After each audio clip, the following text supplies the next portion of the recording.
afternoon, honored guests, graduates, ladies and gentlemen. I have great pleasure in welcoming you to the University of Nottingham, Malaysia's graduation ceremony. I hope that you will enjoy this day. As this is a formal occasion, may I seek your kind cooperation in ensuring the smooth flow running of this ceremony with the following. Firstly, please ensure that all your mobile phones are either switched off or on silent modes. Secondly, please remain in your seat throughout the ceremony. And finally, please note that photography is permitted during the ceremony, but only from your seats.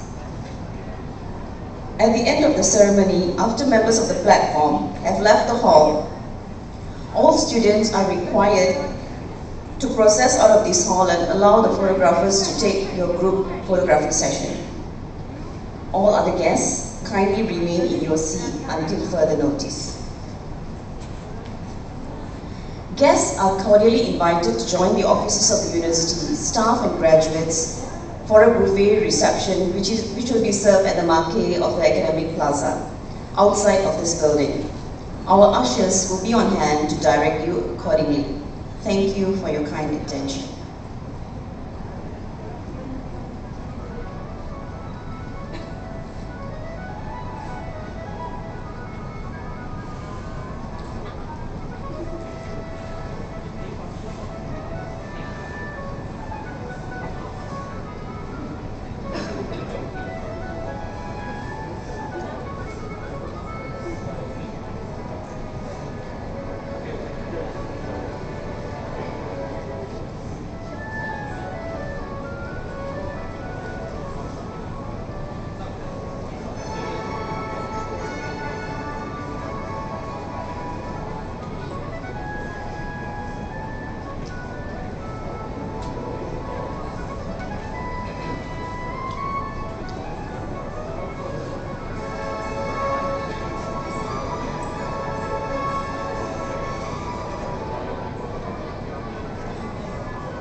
Honored guests, graduates, ladies and gentlemen, may I please kindly ask you to rise for the entry of the procession.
Professor Deborah Hall, Vice Provost for Research and Knowledge Exchange, distinguished guests, graduates, ladies and gentlemen.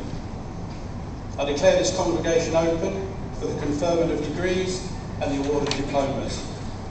It is my honour to welcome you all to this graduation ceremony at the University of Nottingham, Malaysia, and I'm honoured to be with you here today. My name is Professor Graham Kendall. I'm CEO of the company that runs this university. I'm Provost, the academic lead of the University of Nottingham, Malaysia, and I'm also a Pro Vice Chancellor of the University of Nottingham. We've been here since 2000, so this year we celebrate our 18th year here, and we're going to celebrate that next month, so the 8th month will be 18 in 2018. And we're very proud that we're the first foreign branch campus from the UK to establish a campus in Malaysia. We opened our doors to students in 2000. We were in a site in the middle of Kuala Lumpur, which no longer exists, and we opened our doors to 86 students. We now number about 5,000 students. At the end of today, that number will have decreased by about 900. That's how many we have graduating over the past 3 days, including today. So we'll be down to about 4,100, and we hope in September that we'll increase those numbers back up to about 9,000. We're sitting in the Trent building. We call this the Trent building, and that's named after Baron Trent, who was Jesse Boot, who donated the first tranche of land that is now the University of Nottingham in the UK. And Jesse Boot was instrumental in setting up and running Boots the Chemist, which is a famous pharmaceutical company. And we can trace the roots back of our university to 1881, so we're a long-established university. We are in the top 100 in the world, which makes us in the top 1% of all universities in the world. And we're very, very proud of that. That's a global footprint. We have 3 campuses, one in the UK, one here, and one in China. The campus here, we opened up in 2005. We operated since 2000 from the middle of KL, and we moved here in 2005 to this custom-built campus. And I hope you'll agree with me, it's a beautiful campus. If you haven't had a chance to look around, I encourage you to do so. You should take a photograph in front of the Trent building, which is the building you're in now, and you should take a photograph with the lake. They're the iconic images of Nottingham. And the iconic image is the UK campus, the Trent building reflected in the lake. If you ever see a picture of the University of Nottingham, that's the picture that's often used. But there's other spectacular places around this campus. If you go back to the back of the Student Association building, we have our Nottingham sign, and I would encourage you to have your picture taken there. But try and have an explore around the campus, try and find somewhere that other people haven't photographed. And if you look on social media, you'll find many photographs that people have taken over the last few days in previous graduations. And I would encourage you to take the most of your time here to have a look around and see what a beautiful campus we've got. Looking at our graduates who will graduate today, you enter a world which is rapidly changing. Graham Wood in 2009 said, "Change has never happened this fast before, and it will never be this slow again." That's nearly 10 years ago. So in the past 10 years we've seen dramatic changes. It doesn't appear to be slowing down, and I think it will increase. So you enter a world which is rapidly changing, probably faster than it's ever changed before. We can look back to the first industrial revolution where steam transformed the industry, the industrial revolution. We can look at the second industrial revolution where electricity again made a fundamental change. And we can look at the third industrial revolution where a mechanism and very large scale introduction, very large scale integration changed things even more. But what made those changes, I think, different to what's happening now is that they really changed one thing. Steam allowed spinning looms to make material automatically rather than manually. And we could see and touch and feel what was happening. I think the fourth industrial revolution is fundamentally different. I don't think anyone can predict what's going to happen over the next 10, 20 years. If you look at what's happening in the world today with artificial intelligence, machine learning, ubiquitous computing, immersive reality, robotics, all of those things will fundamentally change the way we live and work, but they will also come together. We don't know how artificial intelligence is going to change robotics, how machine learning will change the way that we interact with machines, the way ubiquitous computing, the way we wear computers and how they will work, how the Internet of Things will change. So before, steam, one thing, electricity, one thing. We've now got a whole host of things coming together, and I think over the next 20 years, things will change, and I don't think we can predict how they will change. I certainly can't. I'm a computer scientist, and I certainly wouldn't be as foolish as trying to predict where we're going to be in 20 years' time. But for you can either see that as a challenge or an opportunity. I think one thing is clear, is that you no longer have jobs for life. If you go and work for a company, you are likely to change. 1955, Fortune 500 companies had a life expectancy of 75 years. Today, Fortune 500 companies have an expectancy of only 15 years. So even if you go and work in a new startup, which rapidly expands, becomes Fortune 500 or equivalent, that company is probably not going to exist any longer. Companies such as Microsoft, Apple, Amazon, Google, eBay, PayPal, etc., they all seem to be in the ascendancy. Will they still be here in 15 years' time? They were all in some way disruptive of the technologies that they're taking over. But it only needs another disruptor to come in and take their business away, and those companies will no longer exist. So the challenge to you is to embrace that change and work with it rather than against it. And I can reflect on my own sector, higher education. Higher education hasn't changed really in hundreds of years. We still lecture to you for 50 minutes, we give you an exam, and then we give you a degree. That's our model, that's our basic model. It is different, but it's not fundamentally changed. I think in the next 10 years, higher education will fundamentally change, and it's up to me and people on this stage and my other colleagues to make sure that we try and lead that change rather than be led by it. And whatever industry you go into, it's up to you to try and make that, to try and lead the changes rather than be led by it. So go in with your eyes open.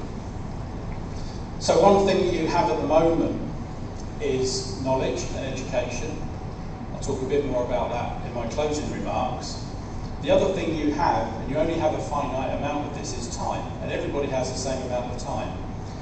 And it's how you best use your time which could dramatically influence the way you live and the way your career develops. And I can do no better, I can't phrase this better than Steve Jobs did, a fellow computer scientist. He gave a talk to graduates, or a graduation ceremony in 2005, and he said, "Death is very likely the single best invention of life. It's life's change agent. It clears out the old to make way for the new. Right now the new is you, but not too long from now you will gradually become the old and be cleared away." Sorry to be so dramatic, but it's quite true. Your time is limited, so don't waste it living somebody else's life. And I would really ask you to reflect on that and think about that. I've been here, University of Nottingham, for 20 years. It seems like 2 or 3 years. Time goes by very quickly, so don't sit there thinking, I've got my whole life ahead of me so I can take my time.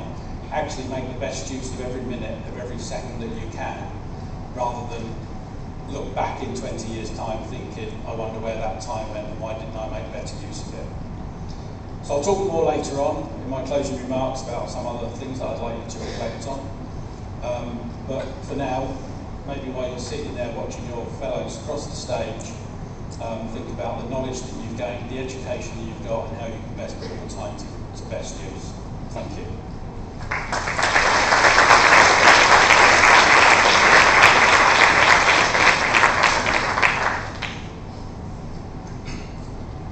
Before we proceed with the ceremony, I just want to give you a couple of pieces of advice.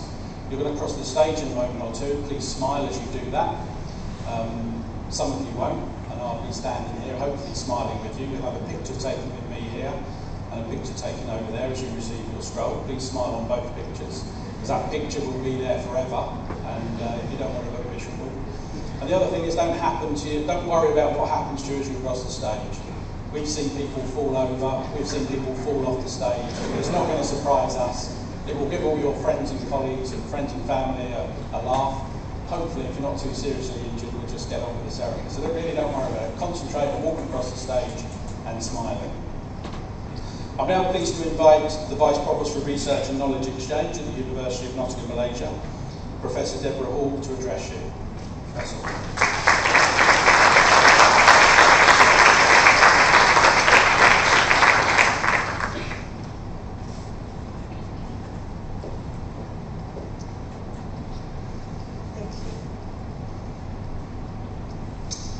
Professor Graham Kendall, Pro-Vice-Chancellor of the University of Nottingham, Provost and CEO of the University of Nottingham, Malaysia, distinguished guests, graduands, ladies and gentlemen, Selamat Tengah Hari, good afternoon. When preparing this speech, I asked myself what I wished I had known at my own graduation, and what important lessons I have learned in the time that has passed between that day and this. I've come up with what I hope is a simple message. On this wonderful day when we're gathered together to celebrate your academic success, and as you stand on the threshold of your passage into what could be called real life, where you have to stand on your own 2 feet without the financial support of your parents and other family members, I've decided to talk to you about, first, the importance of being bold and imaginative, and second, about doing the things that give you a sense of life fulfillment, of pride and belief in yourself. Let me illustrate these things with a story about someone I know. She grew up in an ordinary market town in the north of England, to ordinary parents who worked hard to set up a home and to provide a decent standard of living, despite coming from quite humble. In fact, none of her family had even set foot inside a university campus.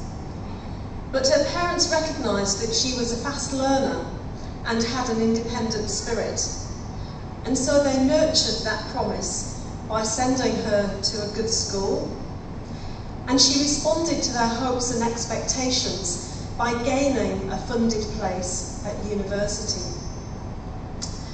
At university, she continued to do well in her studies and graduated with first-class honours. As inevitably happens at university, she also met a boy who she fell in love with. Now that boy was rather troublesome, a bit of a rebel. Her parents tried to persuade her to break up with him, but being of an independent spirit, she also rebelled by disagreeing with her parents, and after her studies, she married this boy. Now I'd like to say that they lived happily ever after, but then this is real life, not a fairy story. After 13 years together, she began to realise that her parents had been right all along. The boy was mean-spirited and selfish, and despite trying to change him, she failed. So she had to make her first bold decision in life. She decided to leave him and start a new life on her own. Fortunately, by this time, she was in a reasonably well-paid job in a research laboratory in Nottingham, and so she could manage financially. But this was a real low point in her life. She felt like a failure. But of course, her parents supported her emotionally through this difficult time, and she did get back on her feet.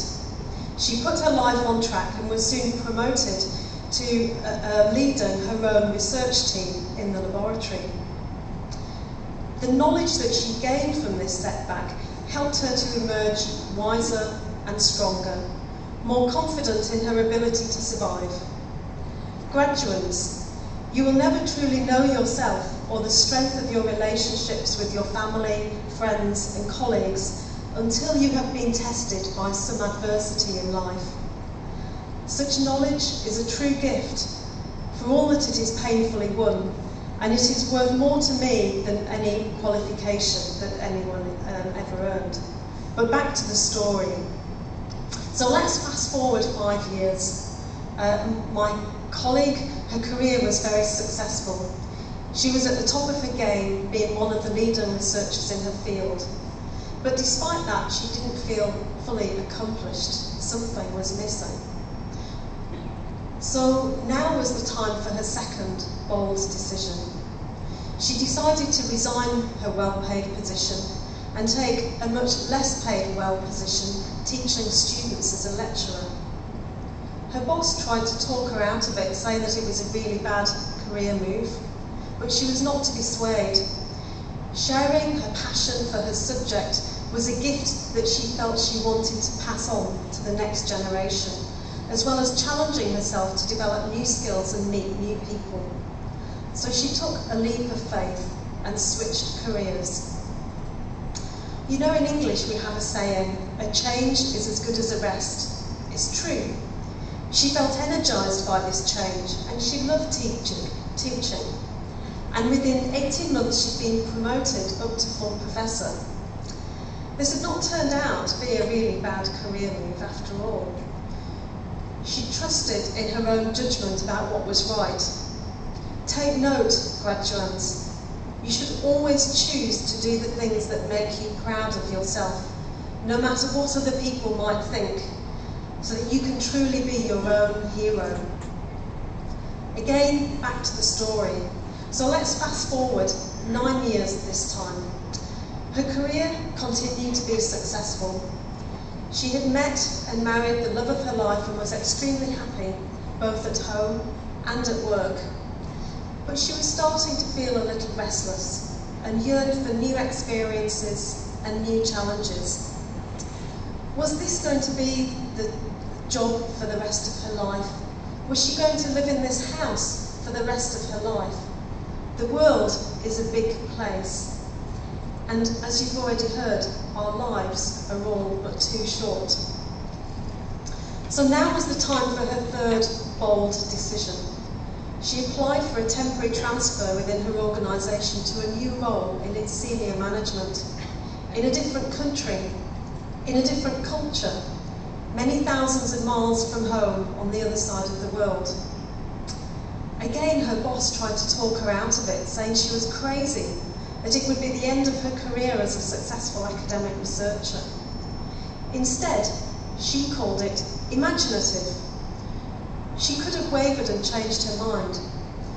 She could have used being on holiday in Spain as an excuse not to attend the job interview. But she stayed resolute and did the interview from her hotel room via video conference facilities. You might well be asking yourself, what happened next? Well, she got the job. But you see, the story hasn't quite played out in full yet. You might have already guessed it, but the person I'm talking about is myself. And I'm really excited to have just arrived to start that next new chapter in my life. Is this the final bold move in my life? I certainly hope not. Given a time machine, I would tell my 21-year-old self, sitting in your position today, that personal happiness and fulfilment in life lies in knowing that life is not simply a checklist of financial acquisition or occupational achievement. Your qualifications, your CV, yes, they're important, but they're not your life.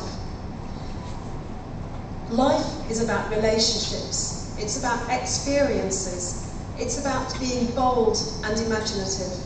It's about being proud of yourself and who you are in the world.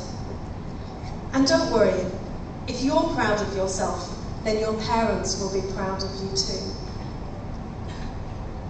And although life is difficult and complicated sometimes, and beyond anyone's total control, the modesty to know that you will will enable you to survive its fluctuations from the path that you might originally have had in mind for yourself, and to succeed in becoming the best possible version of yourself. Every year, the university makes a number of awards.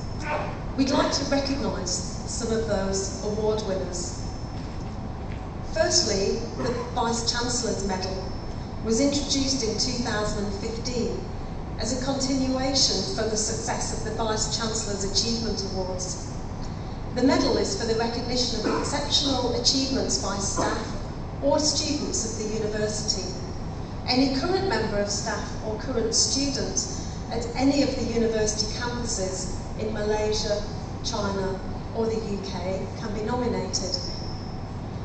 The criteria for the award includes exceptional achievement, including notable endeavour which has made a difference to the university, a substantive contribution which has enhanced the reputation of the university, and an activity which has had a noticeably positive impact on the students, staff, or the local community.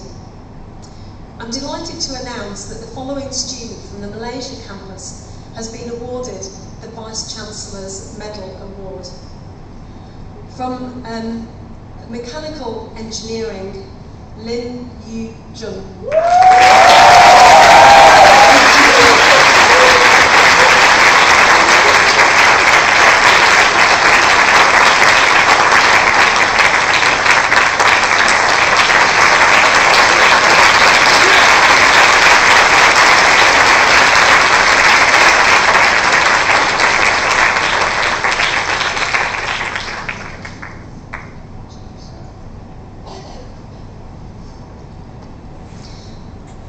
The Nottingham Advantage Award is designed to give formal recognition to student involvement in activities outside their academic programme, and is intended to increase their employability and add value to their overall experience at the University of Nottingham.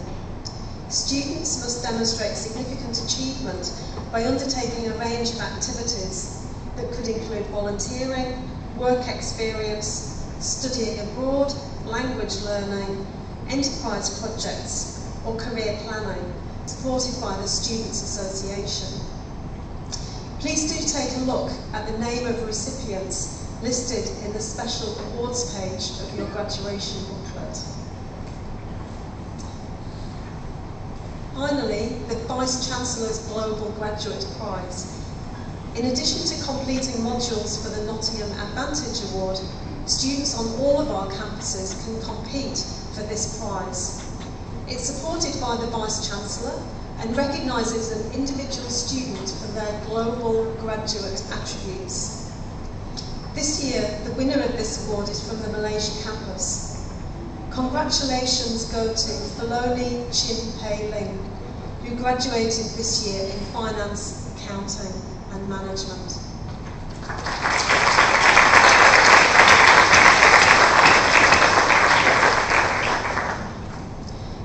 And finally, just to sum up, one final note to our graduates here today. For each one of you receiving a qualification today, we hope sincerely that your university education is transforming you into an even more remarkable person than you were when you first walked into the Trent building on your very first day with us all those years ago. As you drive away from the campus today with your proud family, you're embarking on the start of your own personal journey. Who knows where it will take you? But you all certainly have the abilities to go a very long way, and it's now up to you to take full advantage of the opportunities that graduating from the University of Nottingham presents. Congratulations to you all, and enjoy the rest of your day.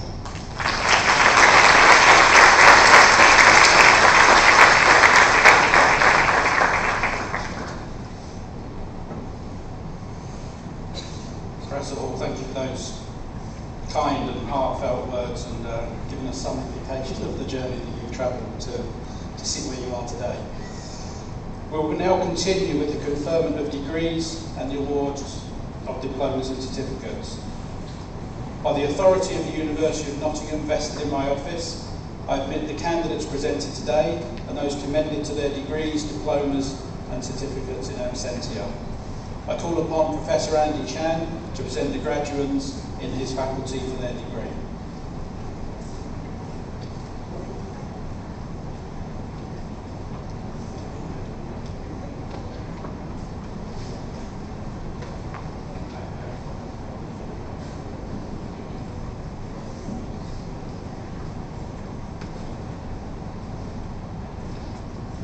Pro-Vice-Chancellor and Provost, to you and to the congregation, I present these students in my faculty for the following degrees. For the degree of Bachelor of Engineering with Honours, Mechanical Engineering, Adrin Azin Adnan.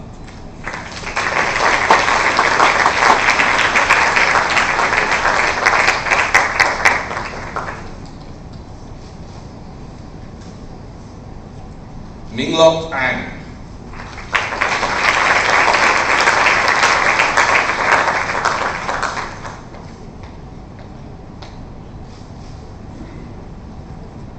Yingzhou Chan.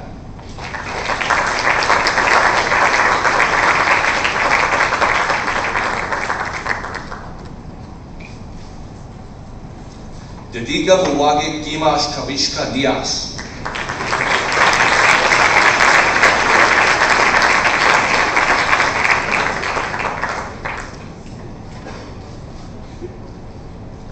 Tamarini Tunami Donyega.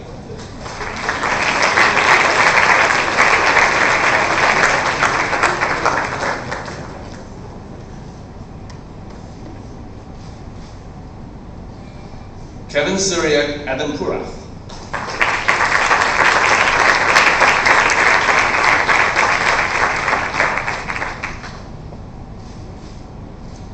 Ipshita Gosha.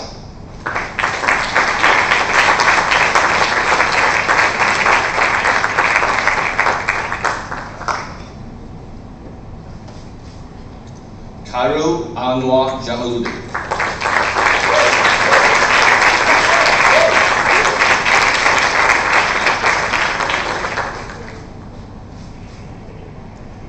Shaman Fariz Khairuddin.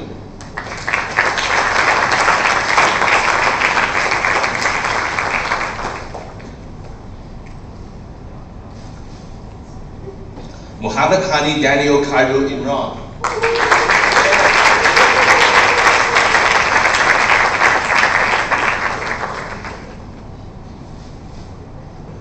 Hui Hao Kong.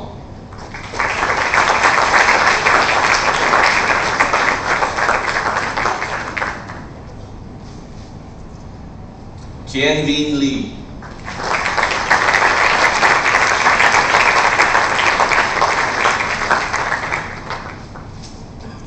Ruben Matthew Murugia.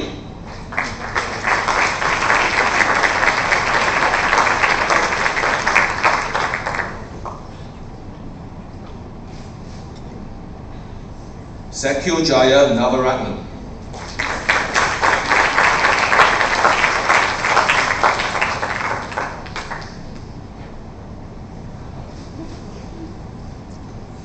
Gandhari Nawalagi.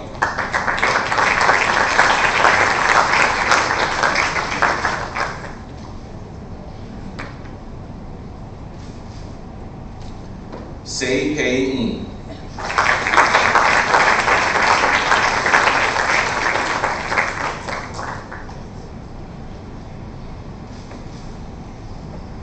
Jajun Ong.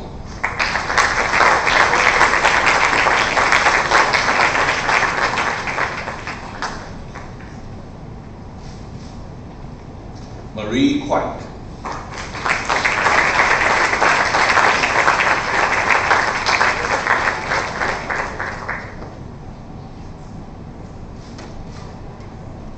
Anand Ashok Ramchandani.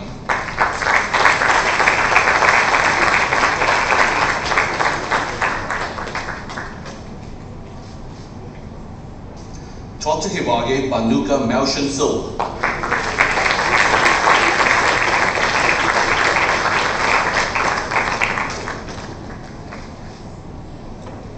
千项。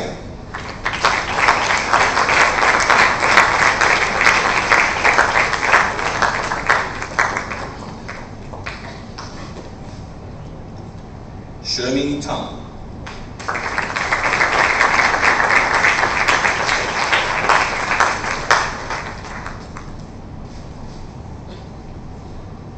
Cranley Winston.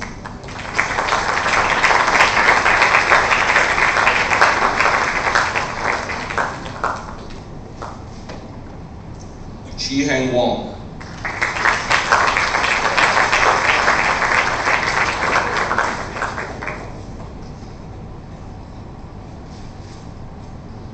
Matthew Chi Sian Wong.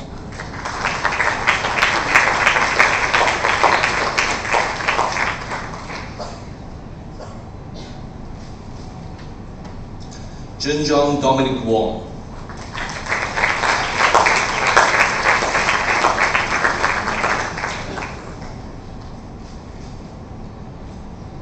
Yi Xin Yang.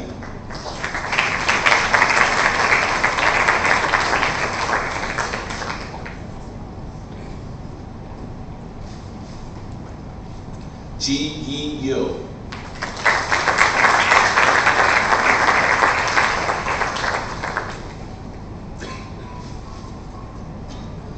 Muhammad Fahan Samler.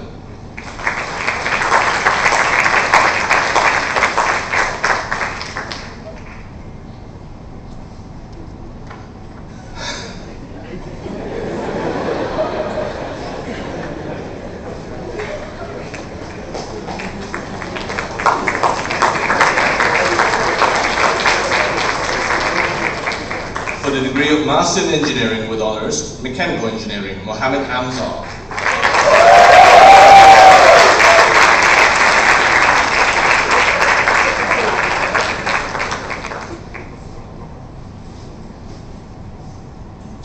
Zurong Ang.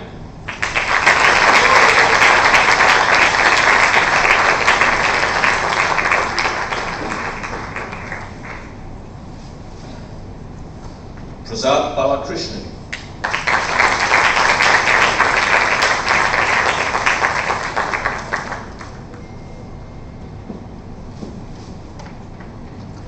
Junhao Cha.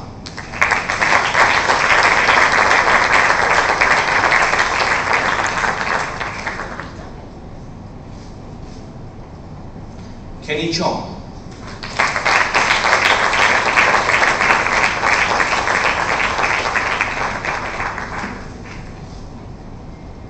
Edwin Jia Chiet Chu.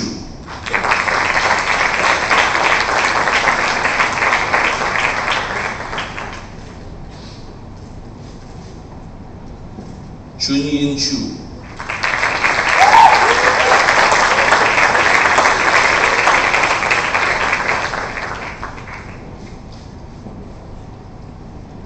Wei Hao De.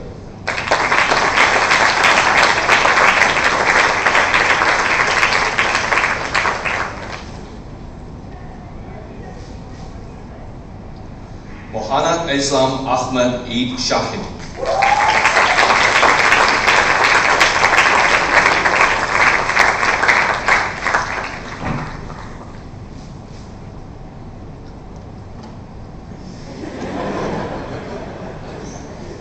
Ryan Chuang Hong Go.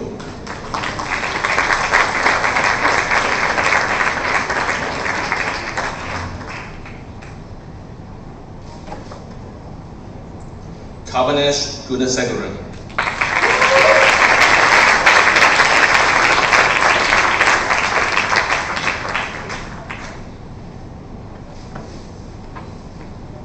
Ka Weng Han.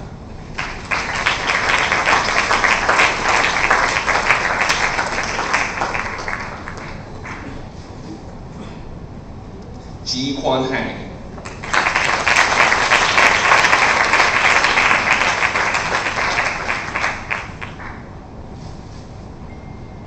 Xi Xing Ho.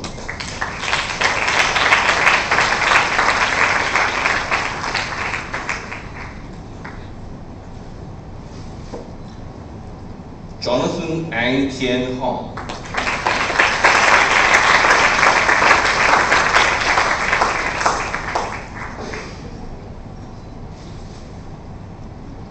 Christopher Matthews Jacob.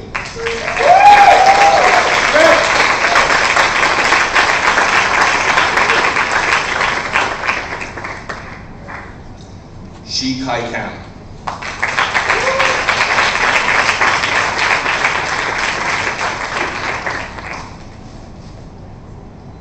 Chuan Hearn Kyu.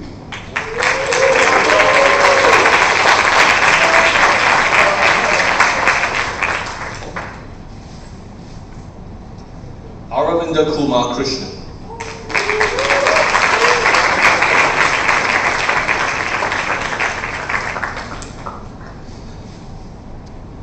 Ji Xiang Lian.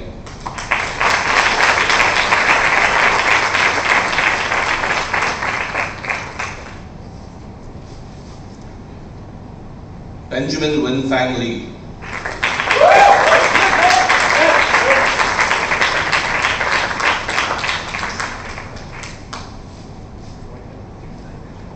Oscar John Xing Li.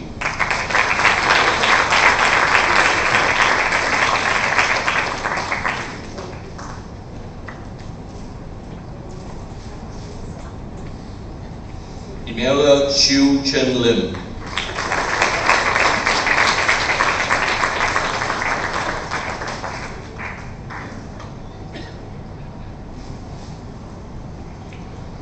Siobhan Jia Lim.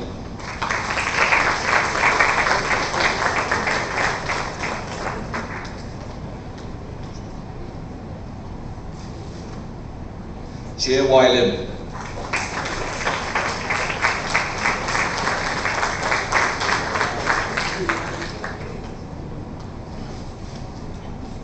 Yu Jun Lim.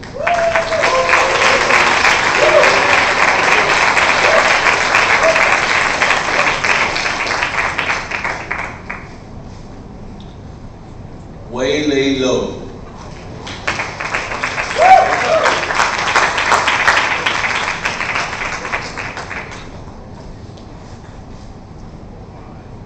Jinen Mao.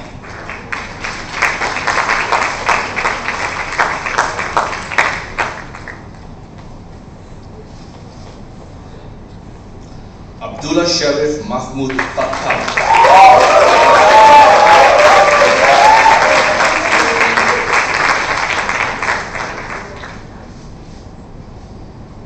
Bunhan Ng.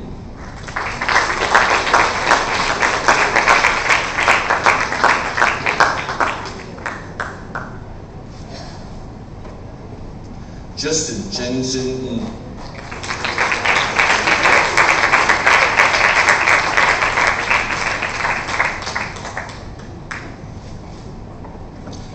Aaron Yong T. Ong.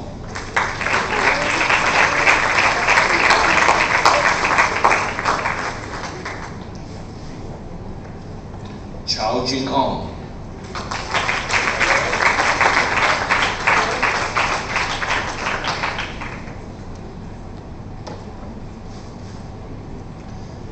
Jin Po.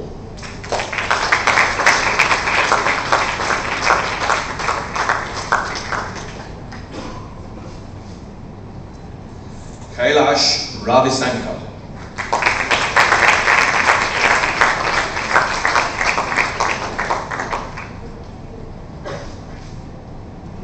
Roshan Shekhar.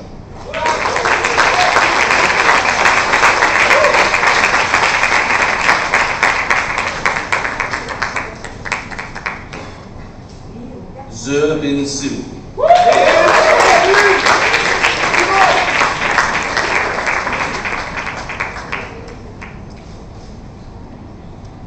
A.K. Tang.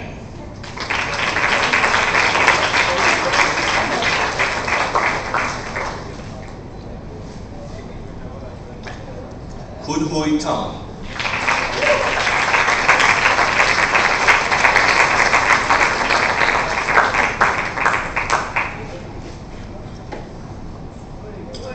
Yuan Hao Tang.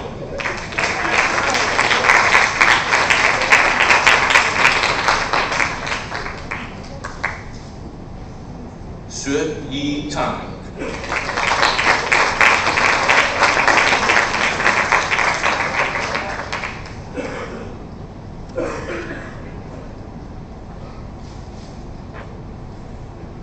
Guan Hao Tai.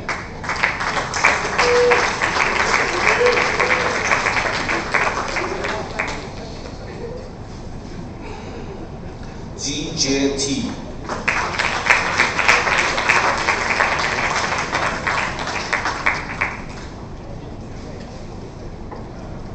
Water, Kai An To.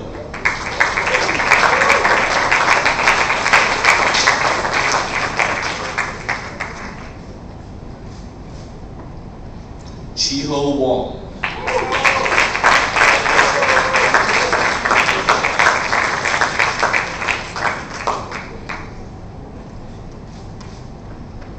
Faris Nisa Yaya.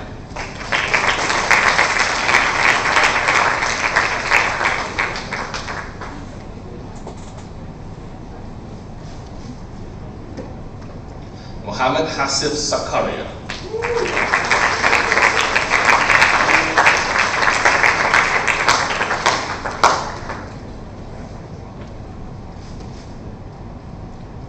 For the degree of Doctor of Philosophy, Department of Mechanical Materials and Manufacturing Engineering, Andrew Hui Ping Tang.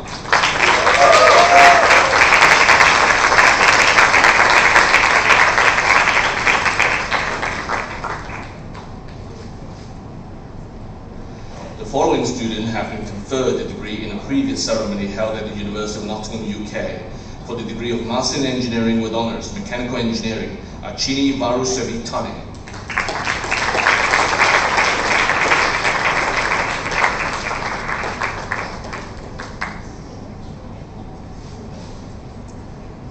For the degree of Master in Engineering with Honours, Mechanical Engineering, Ahmed Wael Zaki El Azhar.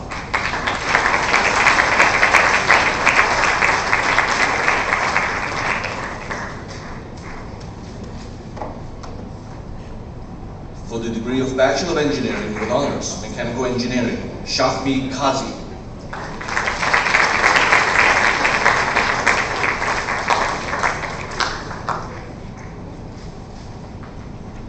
Rabia Mazu.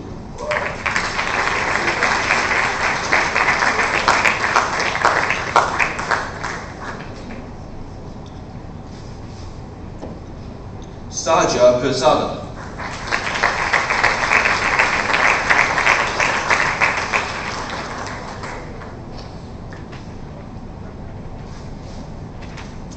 For the degree of Master in Engineering with Honours, Mechanical Engineering, Daniel Kwok Jin Lai.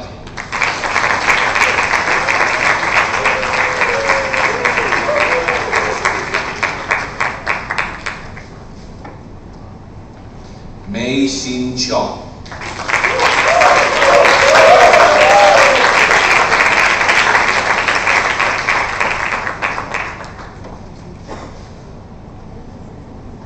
For the degree of Bachelor of Engineering with Honours, Mechanical Engineering, Mohammed Hassan Tariq.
Thank you, Professor Chan, and thank you all for clapping so much. It's very nice to hear that.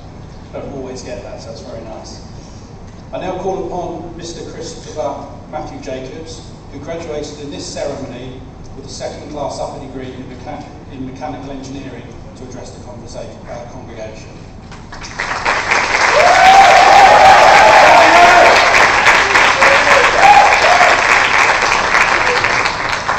Please, settle down. A very good day to Professor Graham Kendall, Pro Vice Chancellor of the University of Nottingham, Provost and CEO of the University of Nottingham, Malaysia. Professor Deborah Hall, Vice Provost for Research and Knowledge Exchange, esteemed members of faculty, distinguished guests, and my fellow graduates. First off, congratulations to the class of 2018. We made it, guys!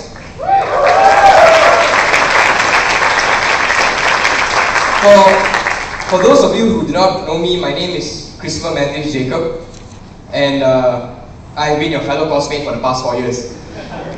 You might probably recognize me as that short dude who talks too much in class.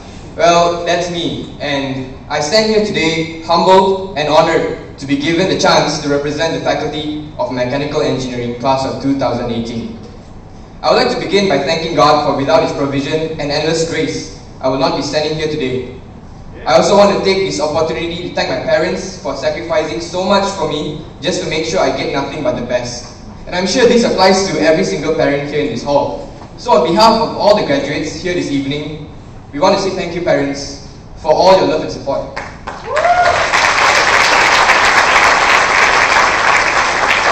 We love you, and now you all just sit back, relax, it's our turn to give back.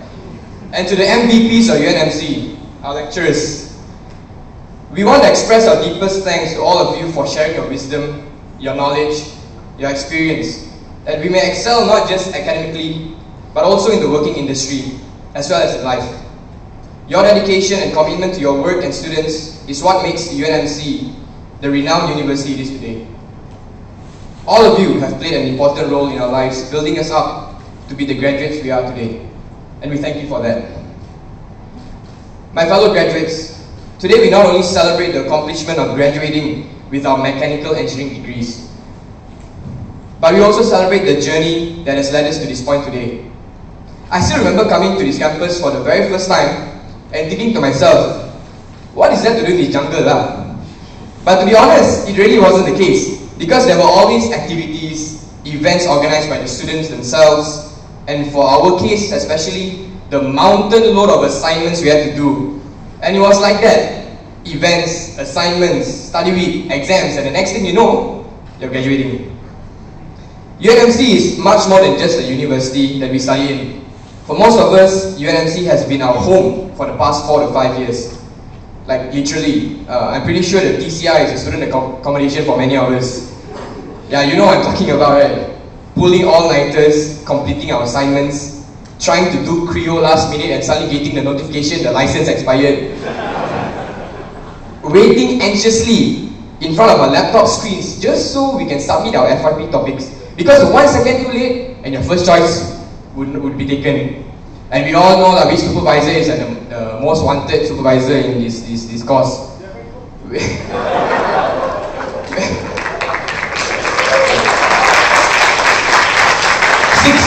Six girls in our class, yet the most popular girl in mechanical engineering is Dr. Christina in her FYP topics.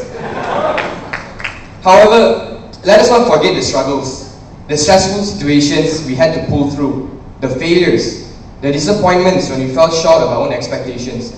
Because it is only through all these that we could grow stronger and be the people we are today. Ultimately, I am convinced that this was the core lesson for our course, to work well under pressure.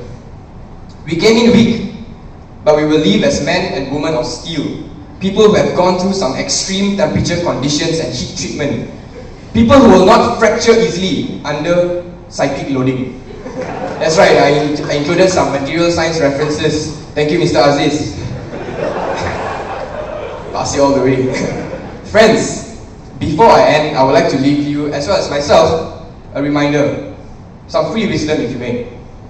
Before anything, find your purpose in life. What motivates you? I know it can sound vague, but hear me out. In our generation today, there are so many different paths to choose from, various opportunities to consider. I mean, even under the category of mechanical engineering, there are several and countless industries to explore. Oftentimes we get confused or uncertain on which career is best for us, whether we could be happy in this company, is the pay good, should I be doing something technical or non-technical.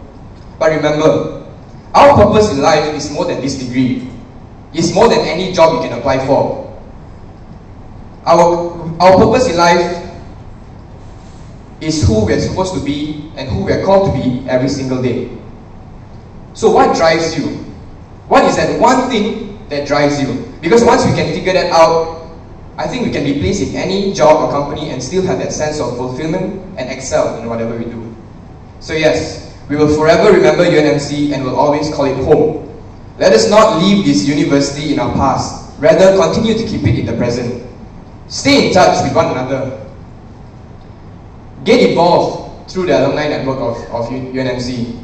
And even come back to campus once in a while to visit our dear lecturers. I'm sure they'd be happy to see us. I mean, after all, our class is probably the best UNMC has ever had. I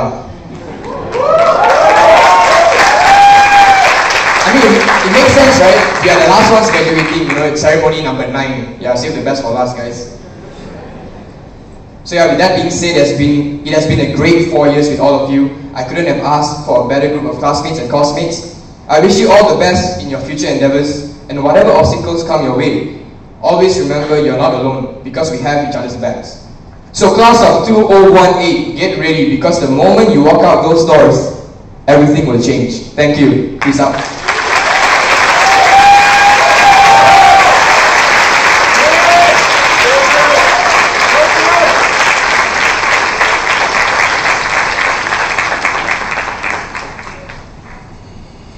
Standing on this stage for years doing this, and I wish I could do it like that. Christopher, thank you. I took a couple of things away from that. Next, the first thing, I think, on a serious note, is you said, next thing you know, you are graduating. And that echoes back to what I said about earlier on. Time just goes by in an instant. So think how quickly your time here has gone, and then reflect on time speeds up as you get older. The other thing you mentioned, and please don't shout out names, was the most wanted supervisor. I'm sure Professor Chan would love to know who that is when he does his performance reviews of his staff. And you said this is our 9th ceremony, as you rightly pointed out. We've been doing these over the last 3 days. We've done 3 a day. This is our last one. I couldn't possibly comment on whether we've saved the best till last or not. But Christopher, thank you for your enthusiasm. Thank you for your willingness to do that. I mean, we like to challenge our students, even up to the last possible moment. Asking our students to give it all is always a special moment for us on graduation day, because we get some honest reflections as well as some hopefully validation of what we've done. So Christopher, thank you once again.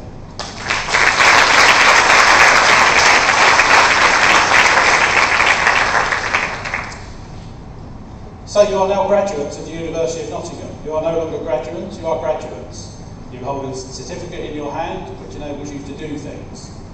But those things won't come easy. Just because you have a certificate doesn't mean you can go out into the world, wave it around and people will give you a job or give you money. But it does give you a leverage to be able to do that. You're a graduate from one of the top 100 universities in the world, from one of the top 1% of the universities of the world. Now it's up to you to make sure that you leverage on that. As Christopher mentioned, you join an alumni. Our alumni totals about 270,000 at the moment. And there's not many places in the world you can go where you can't meet one of our alumni. So take advantage of that network. Having that certificate in your hand gives you access to that network. It also gives you access back to us, to your alma mater. It enables you to come to us if you've got challenges or problems or there's anything you want to do. A couple of examples: if you're working in a company and you need to hire graduates, then come and talk to us. I offer that as a service to you, not as us begging you to get our graduates jobs. Our graduates are highly sought after, and we're often approached by companies. We'd much rather work with companies where we've got a relationship with the staff there that have graduated with the University of Nottingham. So use that for job opportunities, for internships, for access on our world-class research. We're one of the top 100 universities in the world for research. We're one of the top 10 universities in the UK for research. Through MIRA, the Malaysia Research Assessment Exercise, we are one of the top research universities in Malaysia. And we don't all sit in ivory towers and talk about things which have no application to the real world. Many of us try and do research which is applicable to the real world. And we would love to share that with you, and we'd love to give you the first opportunity to use that knowledge. I would also encourage you to give back. We would welcome you to come back to the university at any time you like, whether that's here, China or the UK. Please visit those campuses, please take advantage of that. Please, if you get the opportunity to mentor either our existing students or our potential students, please do that. As Professor Paul said in her speech, her family didn't really have a history of people going to university. And there's many families like that. I come from a family where I was the first to go to a university, and I didn't really believe I could. And there's many people around who don't believe they could and don't do anything about it. So even if you say to people, actually, why don't you apply? The worst that can happen is you get a rejection, but why don't you apply? Because many people aspire to be like yourself, sitting there graduating from a renowned university, which hopefully will enhance their lives. I would also ask you to be an ambassador for the university. The piece of paper you hold in your hand now comes with some responsibility. You are a graduate of the University of Nottingham. We're proud of you right now. We want to be proud of you for the rest of your lives. We want you to tell us what you're doing, and we want you to be an ambassador and go out there and talk good about the university. We want to hear good things about you, and then we want to publicise them, so please do that. And I would also ask you to inspire people. There is some element of social responsibility in everybody as they develop through their careers and lives. So don't go out there and be selfish. By all means, go and get a fantastic job. By all means, go and earn lots of money. But actually give back to society in whatever way you feel you need to. And I think I quoted from Steve Jobs earlier on, computer scientist. I also have to really quote from Bill Gates, because I can't quote from one and not the other, because people will then start thinking I'm an Apple or a Windows DOS person, if DOS means anything to anyone on this side of the room.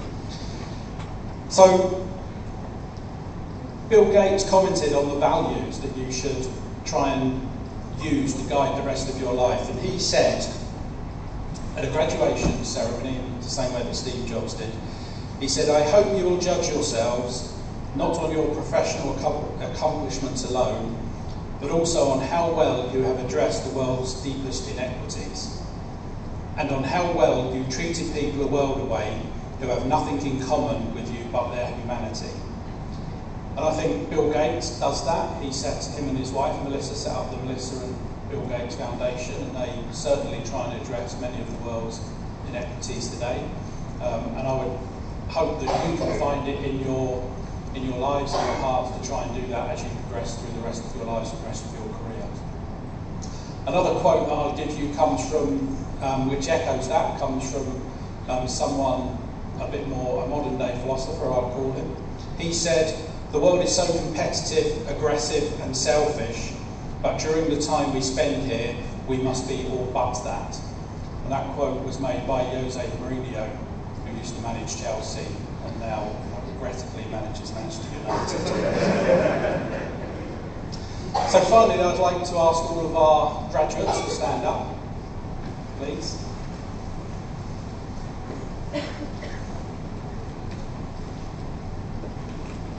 And I would like you to turn to your left.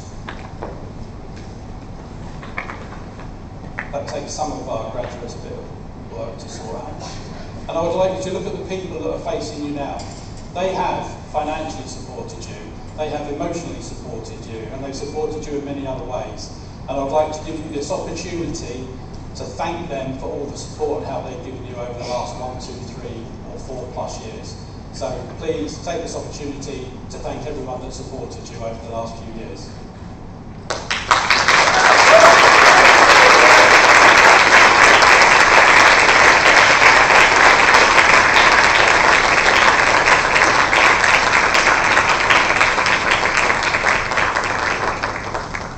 I'm going to be honest, there was more noise for some of the people that walked across the stage. I'm not sure why, but I could see the disappointment on their faces. They look emotionally drained. Their bank accounts, I know, are empty. You've now added disappointment to that. So this is the only chance you're going to get to do this. I would really encourage you to thank them to make them even more proud than they are at the moment. So please try again.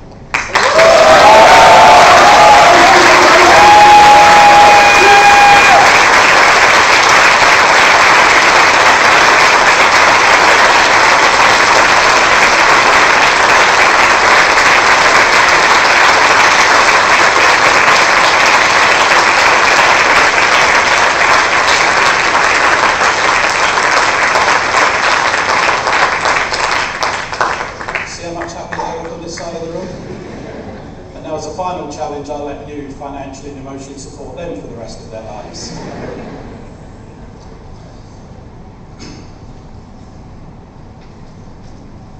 I now declare this congregation closed.